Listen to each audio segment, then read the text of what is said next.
Hi there, everybody. I'm recording this on my phone. I have no idea how well it's going to work. I'm going to hide my face.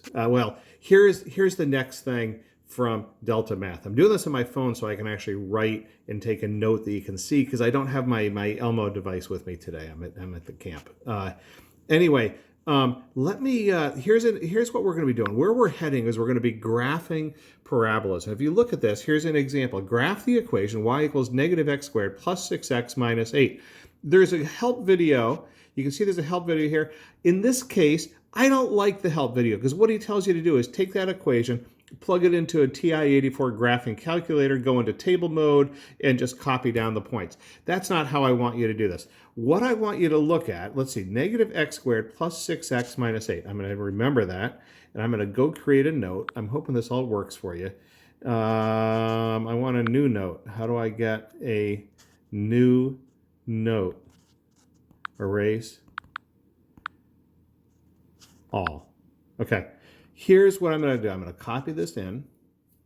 I'm going to go to the top. I'm going to copy this. Y equals negative x squared plus 6x minus 8. Okay, now I'm going full screen. Okay, what we want, here's how I want you to do this. I want you to find the vertex of the parabola. We know how to do that. We've learned the equation. X equals negative b over 2a. Okay, well, let's think about what those are.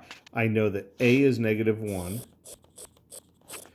b is 6, and c is 8. I guess I don't really need the 8, but there it is, right? Negative 1, 6, and negative 8.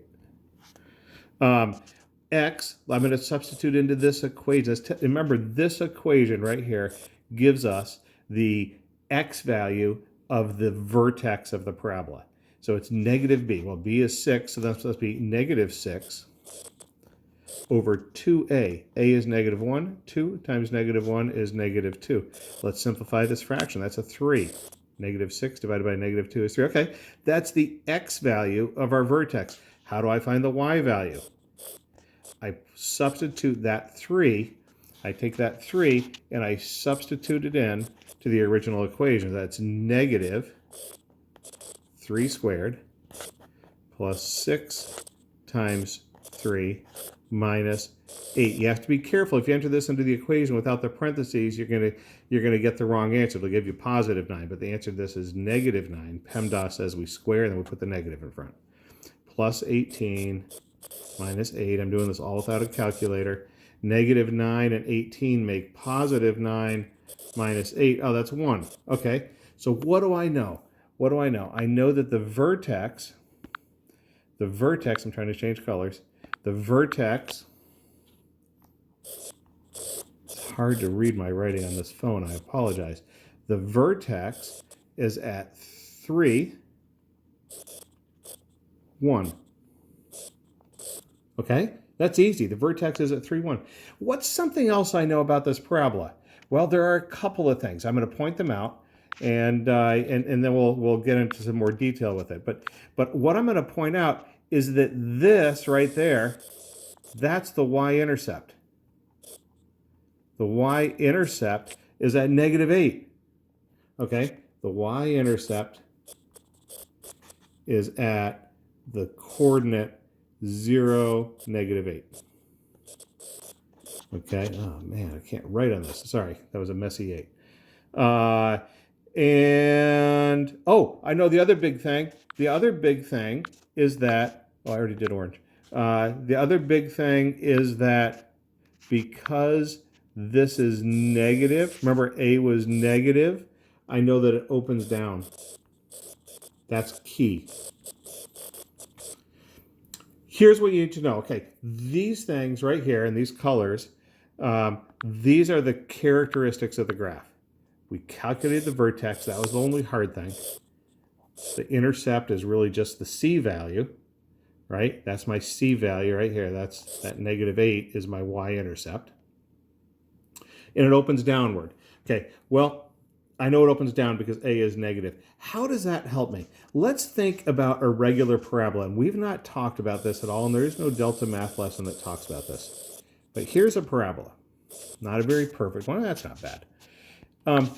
If no matter where this vertex is, no matter where this vertex is, whether it's at 0, 0, or in our case, 3, 1, doesn't matter.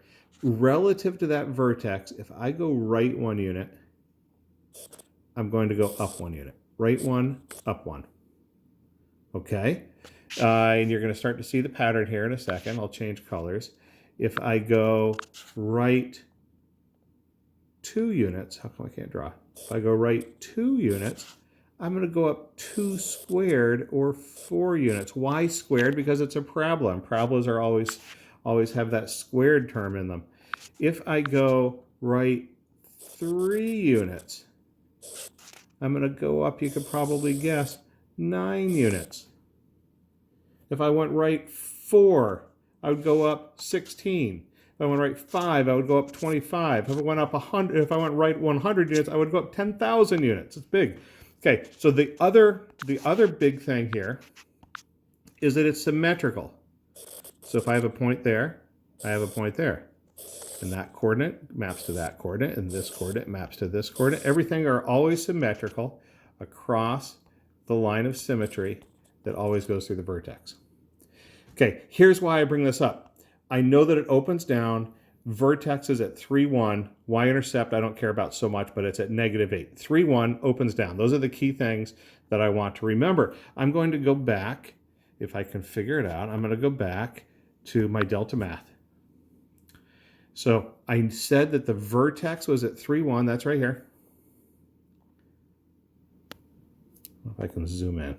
I can a little bit. Yeah, it's not perfect. 3, 1.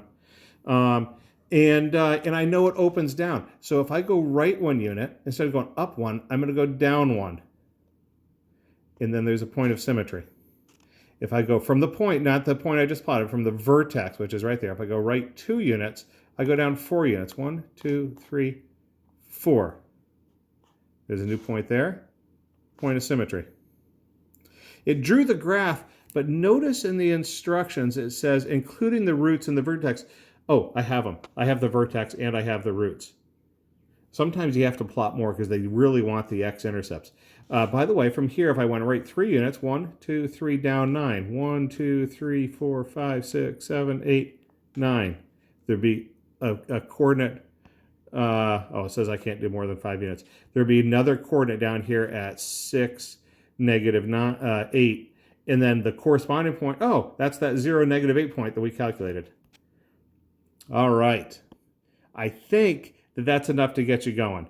And notice their solution has us plotting values. To me, that is the hard way to do it. What I just showed you, even though it's time consuming, I think is going to end up being a little bit faster and easier in the long run. And it gets you practice using that -b/2a formula. So I would like you to do that. Do your work on a piece of paper because I might want to see it. Thank you. And that's all I got for you.